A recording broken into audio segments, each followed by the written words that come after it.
Equality 1. In a narration found in Sahih Muslim, number 6853, the Holy Prophet Muhammad, peace and blessings be upon him, advised that one's lineage will not benefit them on Judgment Day if they lack good deeds. Allah, the Exalted, bestows mercy and ranks to people in the hereafter according to their righteous deeds. Chapter 6 Al-An'am, verse 132. And for all are degrees, i.e., positions resulting from what they have done.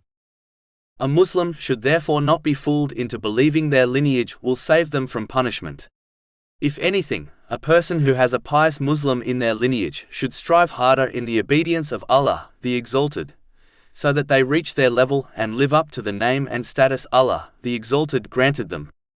The Holy Prophet Muhammad, peace and blessings be upon him, was granted the highest station in both worlds, yet he still strived so hard in worship that his feet became swollen. This is confirmed in a narration found in Sahih Muslim, number 7124. In fact, the Holy Prophet Muhammad, peace and blessings be upon him, made it clear in a narration found in Sahih Muslim, number 519, that only Allah, the Exalted, and the righteous believers are his friends and are close to him. He did not give superiority to lineage, and neither should Muslims.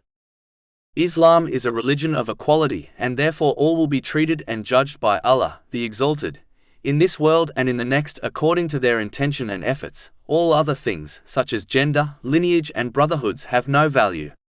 Chapter 49 Al-Hujurat, verse 13. Indeed, the most noble of you in the sight of Allah is the most righteous of you.